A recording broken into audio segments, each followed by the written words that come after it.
Hey there, so I just finished reading this absolutely gripping book, American Prometheus, The Triumph and Tragedy of J. Robert Oppenheimer, by Cuthbert and Martin J. Sherwin, and I just had to tell you about it. You know how sometimes you pick up a biography and it feels a bit like a dry history lesson? Well, this is the exact opposite. From the moment I started, I felt like I was right there with Oppenheimer, living through his incredibly complex, brilliant, and ultimately heartbreaking life. It's truly a masterpiece of scholarship.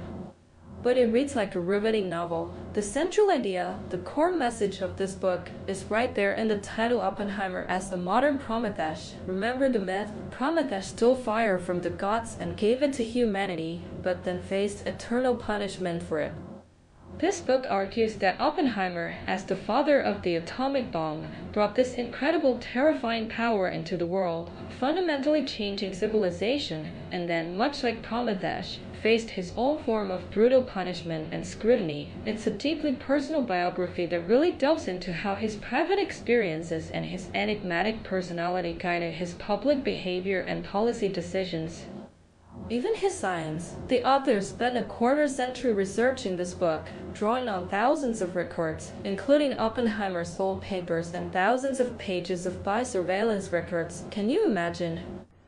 Few public figures have been subjected to such intense scrutiny. They even interviewed nearly 100 of his closest friends, relatives, and colleagues to get this incredibly nuanced portrait of him. Let's dive into Oppenheimer himself. He was this incredibly precocious kid from New York's Upper West Side.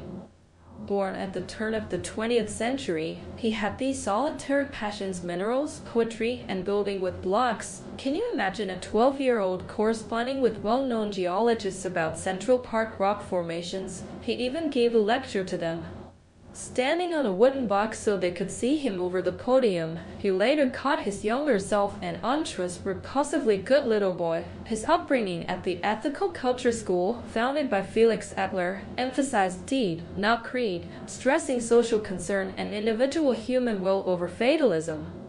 This ethical grounding would clash profoundly with the consequences of his later work. He started at Harvard, briefly considered architecture or being a classicist or even a poet. He initially majored in chemistry but quickly realized his interest was leaning towards physics. Despite never having an elementary physics course, his approach to physics was eclectic, even haphazard, focusing on abstract problems and often bypassing the basics, which later left him feeling insecure about gaps in his knowledge.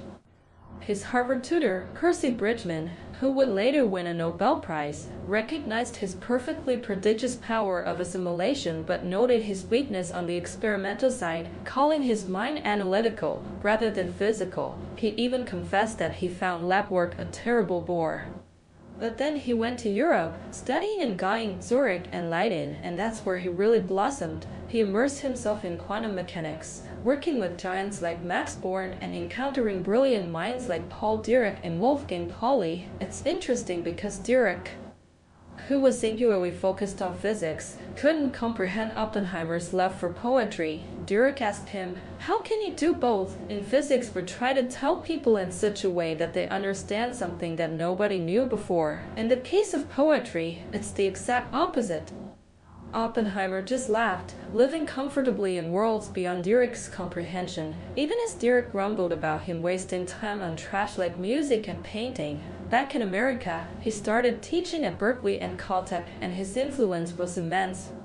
He wasn't always a smooth lecturer, often mumbling and stammering, but he fostered this incredibly open teaching style, encouraging students to interact with each other in his office. He had this rare quality of being able to synthesize a great mass of information from disparate fields. His students often called the Nim Nim Boys because they mimicked his strange humming tick, would chain smoke his brand of cigarettes, and even copy his mannerisms. Robbie observed, Oppenheimer was like a spider with this communication web all around him. So how did this eclectic, brilliant, and somewhat awkward physicist become the man who would build the bomb? Well, in 1939, news of nuclear fission broke, and Oppenheimer, initially skeptical, quickly grasped its implications. He was brought into the secret uranium problem discussions. and his profound comprehension and infectious enthusiasm made him indispensable. In May 1942, he was formally appointed _1's Director of Fast Neutron Research with the curious title Coordinator of Rapid Rupture. He assembled a team of luminaries, top theoretical physicists like Hans Bethe and Edward Teller, for a summer seminar to outline the design of an atomic bomb. They quickly realized that a fission weapon could explode with the force of thousands of tons of KT, and then, in a pivotal moment, Teller stunned the group with calculations on a far more powerful hydrogen bomb. But you might be thinking, what about the moral side of all this?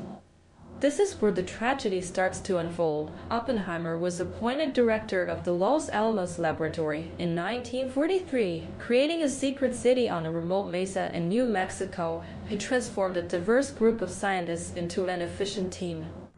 He had this uncanny knack for anticipating the next problem and comprehending engineering facets instantly. He was a leader who brought out the best in people, even those he used adroitly. After the successful Trinity test in July 1945, which he oversaw with intense focus, the world changed forever. When the bomb was used on Hiroshima, Oppenheimer's initial response was complex. He had advocated for informing the Russians and engaging in international control. However, he also silenced scientists like Leo Szilard who opposed the bomb's use on civilians without warning. Believing these were judgments best left to men like Stimson and General Marshall, he even assented, if silently, to the idea of severing dissident scientists from the program. After the war, Oppenheimer became a celebrity, a scientist-statesman, but he also began to publicly articulate his profound concern.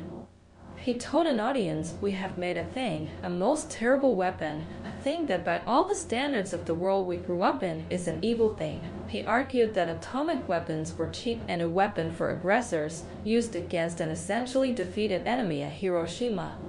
This is when he made his famous controversial statement in some sort of crude sense which no vulgarity, no humor, no overstatement can quite extinguish. The physicists have known sin, and this is a knowledge which they cannot lose.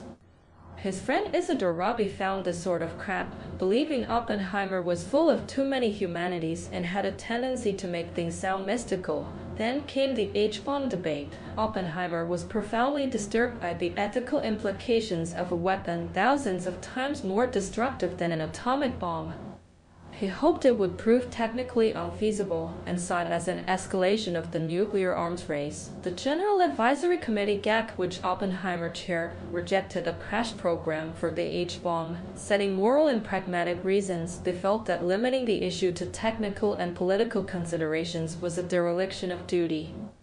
Oppenheimer believed these decisions have been taken on the basis of facts held secret, which he thought was neither necessary nor wise. Now, why did he fall from grace? This is where the tragedy truly bites. His opposition to the superbomb and his advocacy for openness troubled Washington's national security establishment.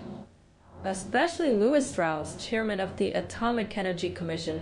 Strauss and his allies were determined to silence him. In 1954, Oppenheimer faced a security hearing, accused of being a security risk. The charges ranged from ridiculous bothering friends of the Chinese people to political opposing the H-bomb. This was essentially a dark chamber hearing orchestrated by Strauss to smear Oppenheimer's reputation and eliminate his influence.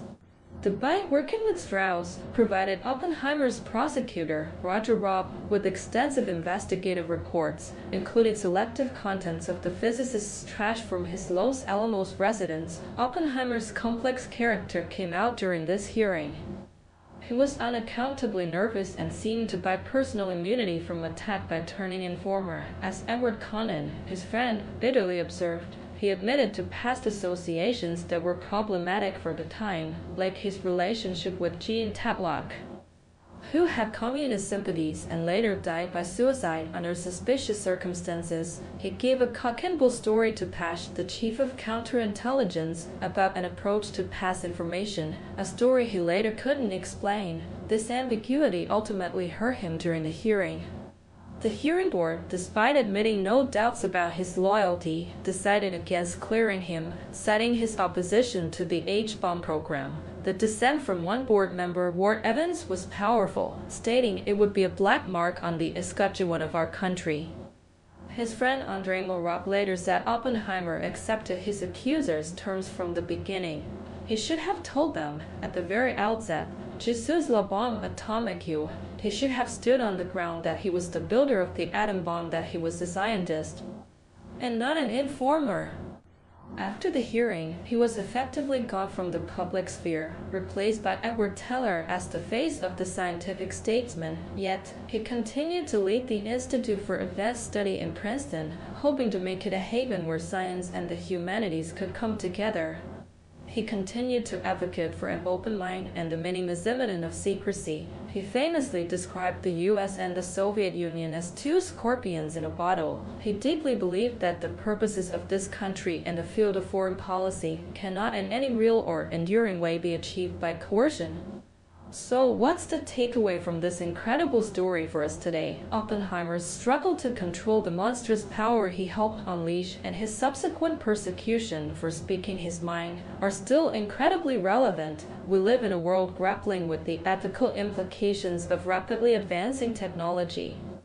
Whether it's AI, genetic editing, or new forms of weaponry, this book reminds us that the responsibility for these developments and for understanding their consequences falls not just on scientists but on all of us. Oppenheimer himself came to use the word responsibility in an almost religious sense, seeing it as connected to choice and action and the tension in which choices can be resolved. He emphasized that there is no meaningful responsibility without power. I highly recommend American Prometheus. It's a book that makes you think deeply about the nature of scientific progress, political power, personal integrity, and the enduring human struggle with the consequences of our creations. It's not just about a historical figure, it's about the very questions that continue to shape our world. You'll feel like you truly get to know Oppenheimer, and that's a rare and powerful thing in a biography.